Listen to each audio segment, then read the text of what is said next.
오늘 우리가 느헤미야 3장 1절로 5절까지 말씀을 이렇게 봉되는데, 사실은 1절부터 마지막 절까지 이렇게 31절까지 좀 기록하고 싶었는데 좀 너무 내용이 좀 너무 길어서 5절까지만 했습니다. 오늘 이 느헤미야 3장 1절로 5절까지 말씀을 통해서 치유에서 사명으로 라는 제목으로 말씀을 같이 상고하려고 합니다. 여러분, 이런 그 상처가 사명이 되어지는 신비, 정말 이거는 놀랍습니다. 예수님께서 부활을 하셨습니다.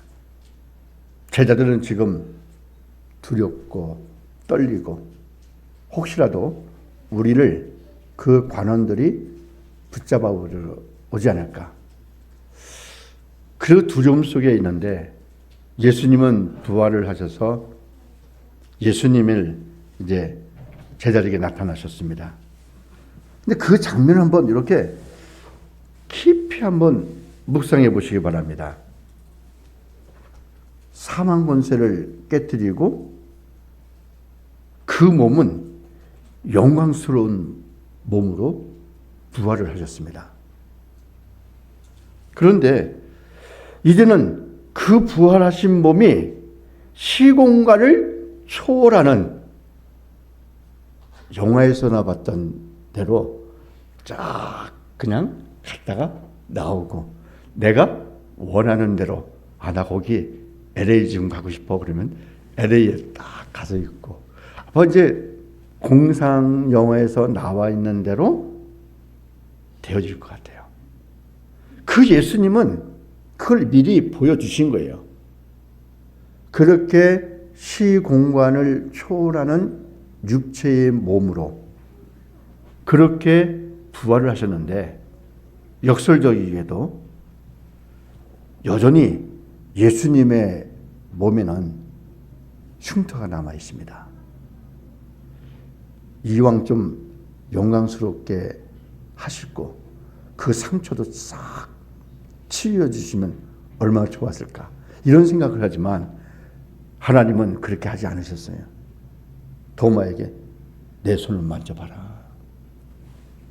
구멍난 손. 그 도마의 손을 가지고서 내 옆줄을 한번 만져봐. 그 창자국, 그 손바닥의 못과 그 옆구리의 창자국이 그냥 남아있는 거예요. 그러면 왜 이런 질문을 한번 해보지 않겠어요? 왜 하나님은 이왕 좀 더 하시는 김에 깨끗하게 치유까지 해주셨으면 얼마나 좋았을까? 근데 왜 그 고통스러운 흉터를 그냥 남겨두셨을까? 그런데 거기에는 분명한 이유가 있다는 거예요. 이것은 단순하게 과거의 아픔이 아니라 인류 구원을 완성했다라고 하는 하나님의 그 사랑의 징표가 있다는 거예요. 또 그것뿐만이 아니라 이것은 우리를 포기하지 않은 하나님이 우리를 사랑하신다라고 하는 구원의 완성을 위한 그 증표로 남겨주셨다라는 겁니다.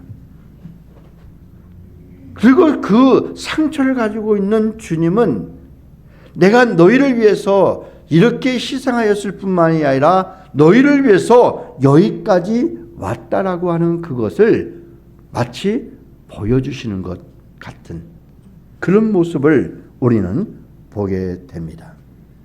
우리는 지난주에 심령의 화상에 대해서 이야기했습니다.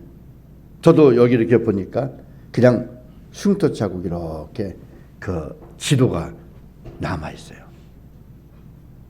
만약에 2도 화상에서 3도 화상으로 입었다고 한다면, 그 살이 만약에 익었다고 한다면 그 살을 다시 하면서 아마 그 굉장히 흉측한 데서, 그런데 2도 화상은 그냥 껍질까지만 벗겨지고 그런 가운데서 지금은 매끈하게 됐어요.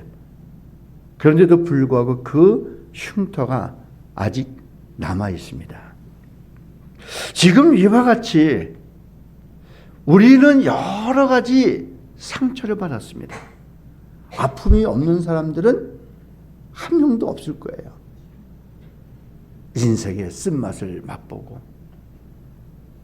육신의 질병으로 인해서 그 고통까지 맞아보고 또는 사망의 깊숙한 곳까지 내려갔다가 다시 올라오게 되어지는 그거 겪어보지 않은 사람들은 알 수가 없어요.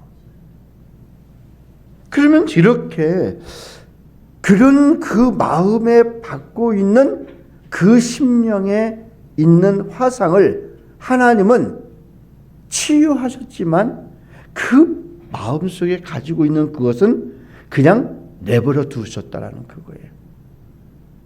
그 이유가 또 뭘까? 그러니까 그것은 바로 우리의 과거를 돌아보는 그 흔적을 남기기 위해서. 그래서 저는 그것을 우리가 이렇게 생각해 봤습니다. 하나님의 나라의 논리는 세상의 논리와 전혀 다르다는 거예요. 세상에는 그 모든 아픔 상처까지도 싹 포장해서 아름다움으로 이렇게 포장하고 있지만 하나님은 있는 상처를 그냥 내버려 둔다는 사실.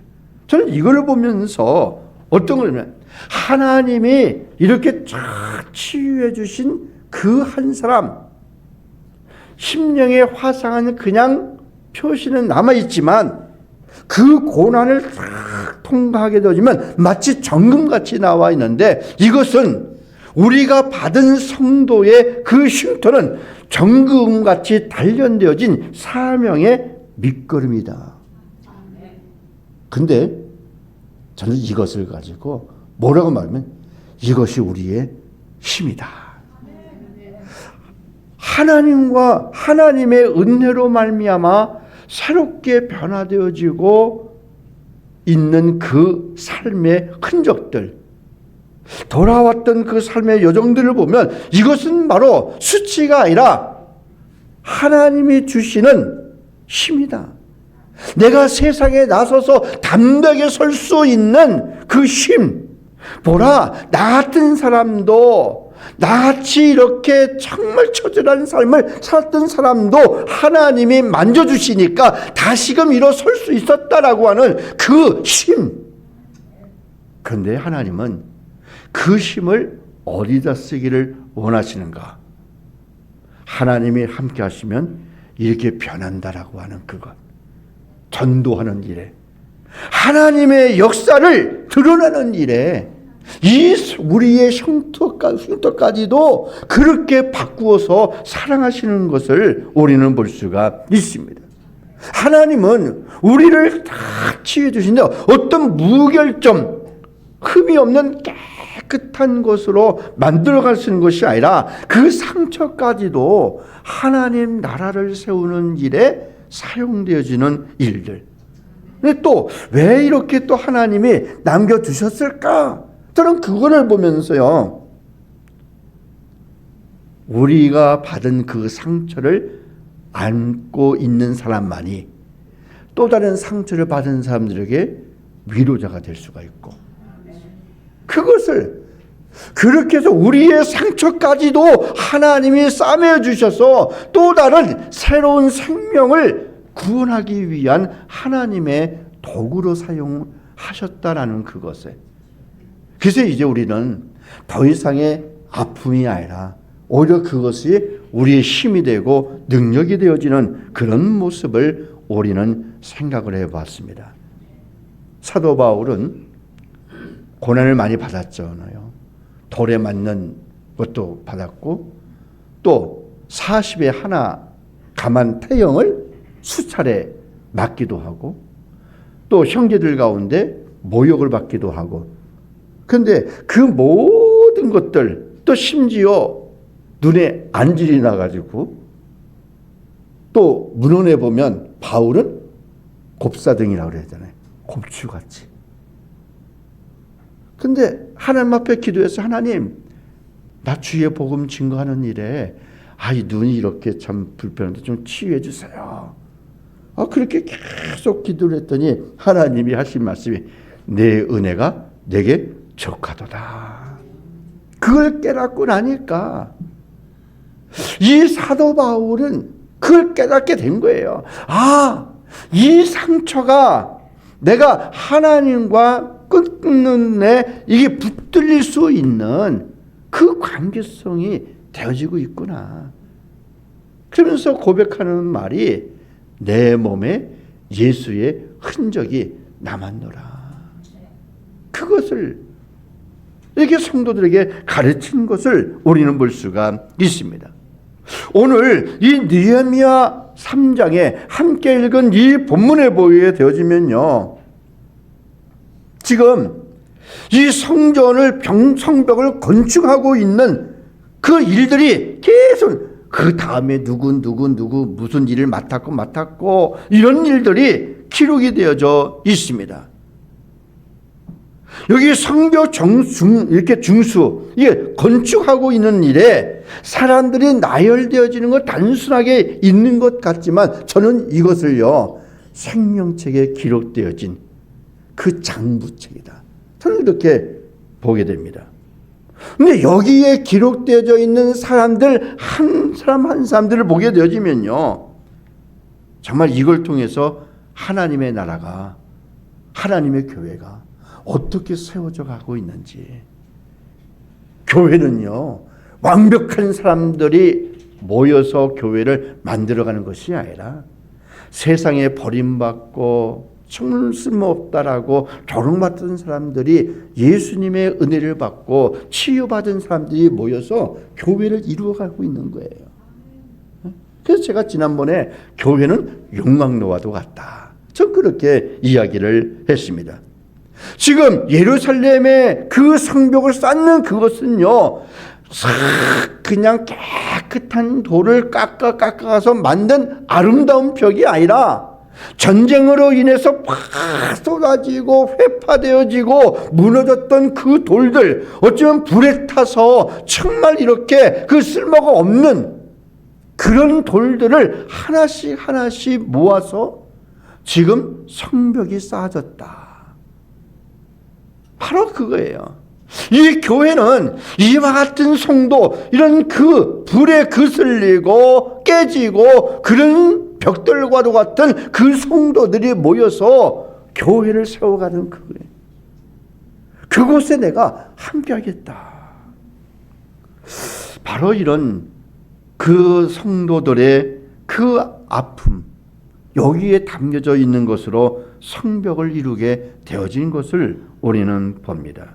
그래서 우리는 이러한 치유의 단계를 넘어서 이제 우리는 하나님이 우리에게 주신 이 사명이라고 하는 그 망치를 우리는 들어야 되어지는 것을 압니다. 어쩌면 우리가 받았던 흉터, 우리가 가지고 있었던 아픔, 이 모든 것들이 바로 교회를 세워가는 일에 큰 기초석이 되어질 것을 우리는 보게 되어집니다. 이 교회 그렇게 가는 겁니다. 처음에 교회 개척할 때 아무도 없이 우리 가족들이 시작을 했어요. 왔다가 또 떠나가고 뭐고 교회가 좀 세워졌다 쓰러지고 그 수많은 아픔. 어느덧 여기 한 18년 정도 됐어요. 그 안에 교회 목회하면서 아픔이 왜 없었겠어요? 쓰라린 맛들도 가끔 제가 이야기하잖아요. 목회하면서 받았던 그 아픔들도 경험담을 이야기하잖아요. 지금도 마찬가지예요. 지금 교회는 그러면서도 우리가 함께 가는 거예요. 이런 가운데서 우리가 이 성벽을 재건하는 데는요 3가지의 영적인 원리가 있다라는 그거예요. 교회를 세워가는 일에 힘든 일이 한두 가지가 아닙니다. 여기서 우리는 3가지의 중요한 삶의 그 원리를 우리는 보는데, 교회는요 거창한 것이 아니라는 거예요. 그 중에 하나가 자기 집 앞에 원리라는 거예요. 교회는 웅장하게 무엇인가 막 가지고 세워진 게 아니라 우리가 가지고 있는 집부터 다시금 시작한다라고 하는 것을 우리에게 말씀해 주시고 있습니다. 이것은요, 정말 고단한 생존의 현장을 소명의 현장으로 바꿔진 거예요. 저 그림을 보시잖아요. 저 나와서 함께 사역을 하고 있는, 성벽을 짓고자 하고 있는 그 백성들, 하나님이 느헤미야 선지를 통해서 주신 희망의 메시지를 듣고 우리도 다시금 일어섰다고 하는 그것, 하나님의 나라가, 우리는 하나님의 부름을 받은, 하나님의 선택받은 민족이라고 하는 그 꿈과 희망을 가지고 무너진 성벽을 짓고자 하고 있는 그 자원에서 나오는 거예요. 여기서 느헤미야가 억지로 그걸 나오라고 했습니까? 만약에 그 일을 하라고, 만약에 동참하지 아니하면 처벌받는다라고 하였습니까? 그것이 아니라 선지자를 통해서 너희는 이미 오래전부터, 지금 너희는 예루살렘이 다 무너지고 바벨론의 포로로 잡혀갈 것인데, 그것은 바로 70년이 지나면 다시 돌아오겠다라고 하는 그 약속의 메시지까지 들고 듣고, 그러면서 그 선지자를 통해서 들었던 희망의 메시지가 이제 느헤미야를 통해서 성벽을 건축하라고 하는 그 말을 듣고, 이것은 바로 하나님이 우리에게 향한 하나님의 뜻이라고 하는 그 희망의 메시지를 듣고 차원에서 나온 사람들, 그런 사람들이 한 거예요. 오늘 우리가 느헤미야 3장 1절에 보면 그 다음은 이런 말이 나와요. 그 다음은 자기 집과 마주대한 곳을 중수하였고, 이게 그 다음이라는 말이 계속 31절까지 그 말 나와요. 그 다음은 누가 맡았고 이런 일들이요. 여기서 우리들은 이거를 한번 볼 수가 있습니다. 그 삶의 자리가 얼마나 힘들었을까. 전쟁으로 인해서 피폐해졌던 그 당시, 지금 이 당시는 여유로웠던 상태가 아니었던 것 같아요. 지금 우리가 바꾸는다 이런 말들은 좀 없잖아요. 그런데 80년대 제가 신학을 했을 때, 70년대, 60년대, 50년대 전쟁이 일어나고 우리의 누님들, 형님들, 부모님들은요, 그 세대를 다 겪어봤어요. 전쟁터에서 먹을 것 하나도 없이. 그런데 제가 그런 마지막 세대에서, 저는 초등학교 때 다니면서 학교에서요, 그 보리빵 이만한 거를, 그걸 나눠주면서 조금씩 찢어 먹으면서, 그러면서 번개탄 돌덩이 같은 석탄 있잖아요. 그것을 이렇게 그냥 통해서 받아서 불 떼면서 도시락 하면서, 지금 얘기해보면 우리 아이들이 그걸 알겠어요? 모르죠. 지금 이렇게 가장 힘들었을 때, 그때에 지금 이 백성들이 자원해서 이렇게 낮에는 생업을 이어가고 밤에는 성벽을 지켜야 되어지는 그런 일들, 어쩌면 이것은 바로 생존이 곧 전쟁이다, 그렇게 말로 표현할 수 있는 그런 모습인 것을 우리는 봅니다. 그런데 여기서 어떤 사람들은 이렇게 말을 할 수가 있을 겁니다. 내 몸 하나 건사하기도 힘든데 무슨 성벽의 재건이야, 이렇게 말을 할 수 있는 사람들도 있을 거예요. 하지만 하나님의 의도는 분명합니다. 하나님은 그들에게 세상 전체를 당장 바꾸라고 하는 말이 아니라 내 집 앞에 무너진 그 구멍부터 메우라고 하는 그거예요. 원대한 꿈을 실현하기 전에 먼저 우리 집 앞부터 차근차근히 실현해 나가고 있는 그것이요. 그래서 우리는 사명이라고 하는 그것은 멀리 있는 것이 아니라 나로부터 시작해서 우리의 가정으로부터 시작되어지는 것이다. 이렇게 말을 할 수가 있습니다. 창세기 6장 4절에 보면 네피림이라고 하는 그 사람이 나옵니다.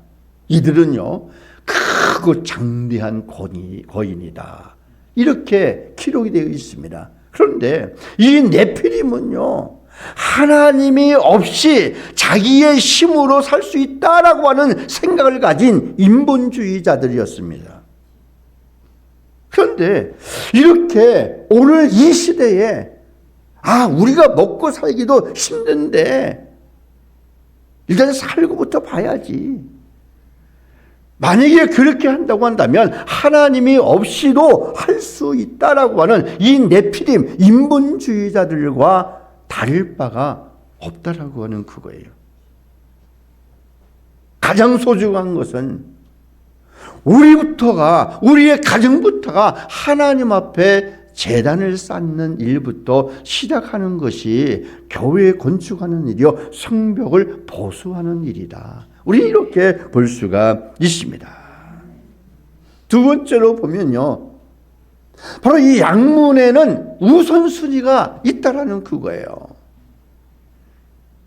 지금 이렇게 본문 말씀에 보게 되어지면 제일 먼저 제사장들이 일어나서 양문을 건축했다라고 이야기하고 있습니다.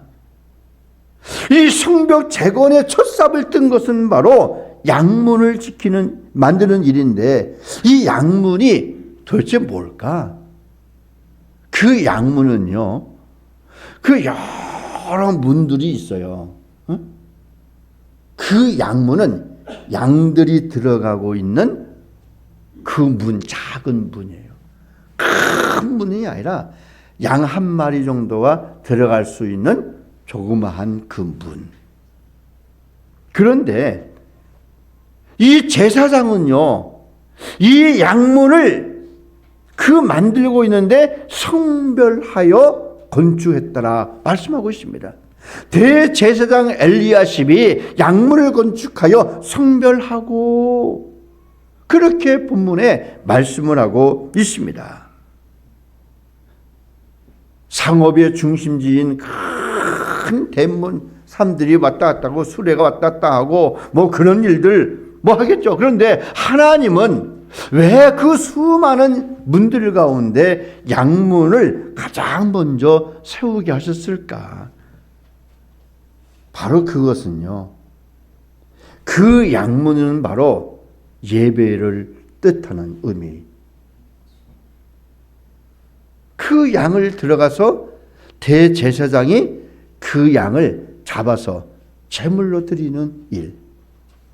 그래서 이 성벽을 짓는 것보다도 이 양들이 들어가고 있는 그 양의 문, 예배가 더 소중하다라고 하는 그거예요. 그래서 이렇게 백성들의 큰 유혹은 이럴 수도 있습니다. 지금 적군들이 우리를 찾아서 끊임없이 위험의 요소가 있으니까 성벽을 다 친 다음에 그 다음에 조그만 양문 하나 만들면 안 돼. 어쩌면 이 말은요, 우리가 좀 더 크게 돈 좀 벌고 잘 살아본 다음에 그 다음에 예배드리면 안 돼. 마치 그것과도 다를 바가 없다라는 그거예요. 그런데 하나님은 너 성벽을 짓는 것보다 가장 우선시 되어지는 것은 바로 이 양의 문을 만드는 것이다. 그렇게 말씀하고 있습니다.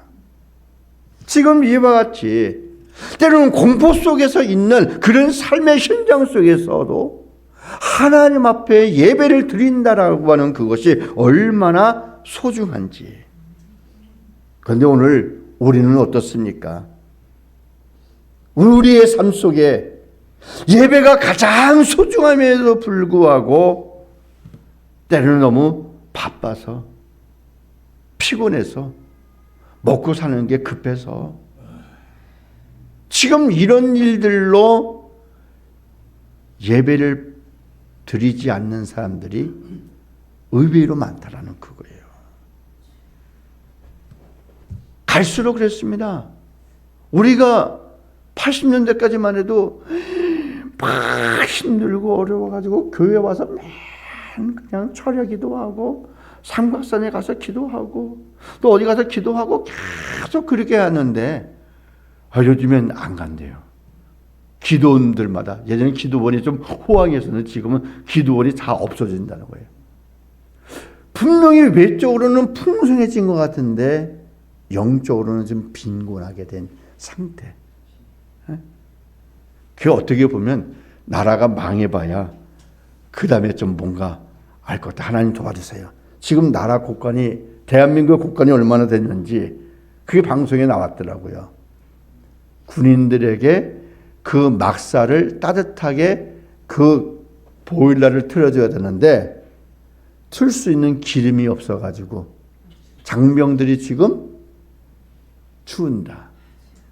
그런데도 불구하고 이번 달에 1인당 60만 원씩 보조금을 또 지불한다.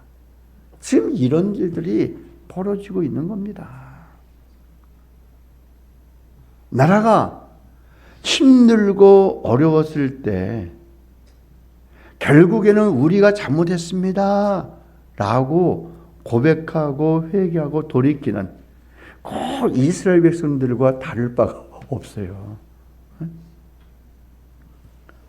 구약에 보면 지금 이렇게 그 예배를 드렸던 그 칭찬받는 그 예배가 하나 있잖아요. 아벨은 어땠을까?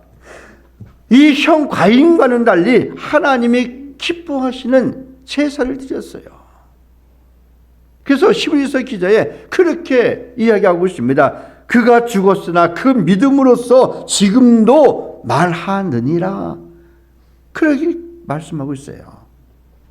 바로 이 아벨에게 있어서는요, 시간이 많이 남아서 먼저 예배를 드린 것이 아니라 그 많은 시간 가운데 가장 중요한 것을 먼저 예배를 드렸다라는 그거예요. 어쩌면 우리가 그렇게 돼야 되는 거 아니에요? 한 주일에 첫날이 뭐부터 시작해요? 주일날부터 시작하다니.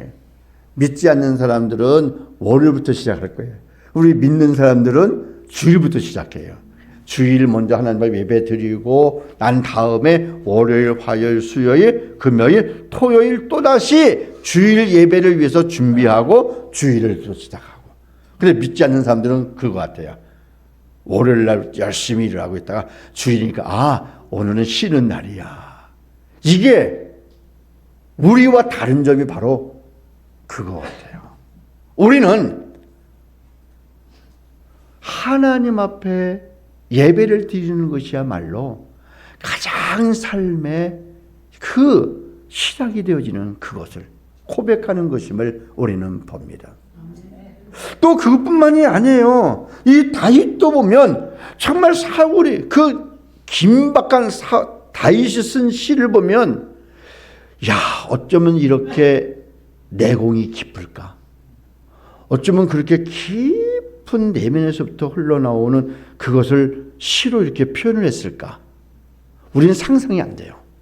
그런데 그러한 시편을 보게 되어지면요, 한가할 때 쓴 게 아니라는 거예요. 정말 힘들고 어려울 때, 눈물 나고 콧물 나고 정말 고통스러울 때 그 심령에서 우러나오는 그것을 글로 쓴 게 남긴 거예요. 그래서 이 시편을 볼 때에 멋있다 이런 말이 아니에요. 너무 그것을 통해서 다윗의 아픔을 봐야 되는 거예요. 그러면서 나 자신을 보는 거예요. 그런데 이 다윗이 정말 이렇게 긴박한 상황 속에서도 이런 표현을 했습니다. 시편 27편 4절에 보면 내가 여호와께 바라는 것 한 가지 일 그것을 내가 구하려리니 곧 내가 내 평생에 여호와의 집에 살면서 하나님 여호와의 아름다움을 바라보며 그의 성전에서 사모하는 그것이라. 그런데 그 고통이 우리가 되어졌으면, 이런 고백들이 되어졌으면, 근데 사람들은 참 간사해가지고요, 화장실 갈 때하고 나올 때하고 이게 다르더라고요. 힘들고 어려울 때는 주여. 그게 다른 사람 말하기 전에 나부터 그래요. 하나님, 우리가 맨날 이렇게 교회를 좀 옮겨 다니고 해야 됩니까? 교회 건물만 주시면 내가 매일 가서 교회 청소하고 뭐고 맨날 기도만 하고 그렇게 할 텐데 교회 건물이 없어서. 그런데 막상 교회 건물 주고 나는데 그 결심이 다 어디 갔는지, 매일 이 자리에 왔어야 되는데, 매일 여기 청소했어야 되는데, 매일 내가 여기서 기도했어야 되는데, 어쩌면 그게 남의 말을 하는 게 아니라 내 말부터 하는 거예요.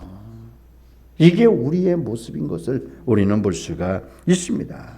그래서 바로 이 하나님 앞에 예배를 드리는 그것은요, 우리의 모든 삶의 에너지를 다 쓰고 남은 찌꺼기를 드리는 시간이 아니라는 거예요. 바로 예배라고 하는 그것은요, 우리의 모든 삶의 우선순위를 결정하게 되어지는 바로 영적인 통제실이라는 사실이에요. 이 예배를 통해서 우리의 삶의 향방이 달라지는 거예요. 바로 이 예배의 양문이 거룩하게 구별되어질 때에 바로 그 양문은, 그 성벽은 우리가 보호받는 하나님의 거룩한 도성이 되어진다는 사실이에요. 우리는 그렇게 할 뿐만이 아니라 우리는 이 예배를 드릴 때에 매 순간마다 감격이 있는 예배, 그래서 헌신과 봉사의 삶으로 흘러가야 되어질 줄로 압니다. 여러분, 미국이 처음 세워질 때 그냥 세워진 게 아니잖아요. 영국에서 그 청교도들이 수많은 박해를 받으면서 그 박해를 피해서 여기 올 때에 많은 사람이 왔지만 살아남은 사람이 얼마 남지 않았어요. 그런데 그들이 너무너무 감사해가지고 제일 먼저 건축한 게 뭐부터 건축했다고 그래요? 교회부터 건축했다고 그러잖아요. 공공시설. 교회를, 예배당을 먼저 이렇게 만들고, 화장실을 만들고, 그리고 학교를 만들고, 그 다음에 자기 집을 짓고. 이게 청교들이 그렇게 한 결과 세상에서 유례가 없는 번영이 미국에 온 거예요. 그리고 미국 돈에 보세요. 거기 문구순에 하나님이 통치하는 나라. 그러니까 달러가 전 세계에 다 통용되어지는 돈이 되어지는 그것. 그냥 된 게 아니라 하나님 앞에 예배를 드리는 삶이 우선시 되어지니까 그런 나라가 최우선이 하나님이 보호하시는 그거예요. 저는 개인적으로 트럼프가 지금 그린란드 좀 이렇게 욕심도 많지. 저는 그렇게 생각하는 게 아니라 그린란드 미국 땅으로 받아들였으면 저는 개인적으로 그렇게 돼요. 왜 그러냐면 그린란드가 지금 거기 있으면 중심이 돼서 북쪽에서 어디서 중국이나 어디서 미사일 오는 거를 다 방어를 할 수가 있다고 그러는 거예요. 그러면 그게 유럽도 안전하다고 그러는 거예요. 그래서 지금 슬금슬금 중국이 침범해가지고 거기다가 투자한다, 뭔다 하면서 자원을 개발하자, 뭐해서 중국이 지금 돈을 막 쏘는데 이거를 간파하고 트럼프가 지금 그린란드는 미국이 통치할 거야. 이게 딱 나오는 거예요. 역대 어느 대통령이 그렇게 할 수 있었겠을까? 근데 안 한 건 아니더라고. 1800년도에 이미 대통령 한 분이 그린란드는 미국이 통치해야 된다. 그거를 이미 얘기한 거예요. 이런 분들을 보면 한 나라를 통치하는데 선견 지명을 가지고 있는 거예요. 지금 그렇습니다. 바로 이와 같이 하나님 앞에 예배를 드리는 것이야말로 얼마나 큰 것인가. 이거를 우리는 볼 수 있어야 되어질 줄로 압니다. 예배는요, 구경꾼이 아니에요. 예배는 바로 하나님의 거룩한 공사에 자신을 함께 던지는 일이다. 이렇게 말을 할 수가 있습니다. 요즘에 많은 사람들이요, 은혜 받았다 이제 말을 합니다. 그런데 은혜 받았다라고 말을 하는데 교회 꾸준히 일 하는 데는 안 나서요. 뭔가 좀 이상하잖아요. 응? 지금 이 느헤미야에 있는 사람들도 마찬가지예요. 그 당시에 있었던 사람들도 마찬가지예요. 지금 예배가 어떤 모습인가? 예배는 감성의 느낌이 아니라 거룩한 땀방울이 드러나야 되어지는 것을 봅니다. 은혜 받았다라고 하면 헌신이 드러나야 되는 거예요. 그 헌신이 예배, 바로 립서비스만 많은, 그 얘기 들어봤어요? 어느 큰 교회 구역별로 교회 청소를 하고 있는데 못 보는 사람이 원대요. 어떻게 오셨습니까? 했더니 아무개 권사님이 보내서 왔는데요, 파출부로 보내가지고 교회 청소를 오는데. 그거 얘기 들어봤어요? 돈 주고 때우는 거. 지금 이렇게 바뀌어지고 있습니다. 바로 우리가 이 약물을 세우는 일, 우리가 내 자신부터가 바로 이와 같이 하나님의 성벽을 쌓는 일을 만약에 그렇게 되어진다고 한다면 그 무엇보다도 거꾸로 터질 수 없는 그런 성벽이 되어질 것을 압니다. 성벽은요, 높이가 중요한 게 아니에요. 높이 세우면 저 적군이 쳐들어오지 못하겠지, 그런 것이 아니라 이 예배를 통해서 이 영적인 성벽이 세워지면 그것은 바로 하나님이 보호해 주시는 거예요. 이걸 우리가 알아야 되어질 줄로 압니다. 지금 또 세 번째로 보면요, 뒷짐지고 있는 그런 신앙의 경계를 우리가 조심을 해야 되어질 줄로 압니다. 뭐 예배 드리는 일에, 교회 세우는 일에 무슨 지분의식이 어디 있어요? 내가 교회 개척해가지고 이만큼 교회 성장했고 이만큼 재산 늘려놨으니까 여기에 나의 지분은 4분의 1은 내 거야. 이런 일들이 있어야지. 있으면 되겠어요? 그런데 오늘 본문의 5절 말씀에 보세요. 귀족들은 그들의 주인들의 공사를 분담하지 아니하였으며, 이렇게 말을 하고 있습니다. 여기서 이 분담하지 않았다라고 하는 말, 여러 가지로 표현할 수가 있겠죠. 공사하는데 들어갈 수 있는 비용들을 두고 한 말 수도 있잖아요. 하다못해 좀 새참이라도 좀 가져오든지, 음료수라도 물이라도 좀 가져오든지 하지 않았다는 거예요. 그런데 그들은 목을 굽히지 않았다라고 그렇게 귀족들은 이야기하고 있습니다.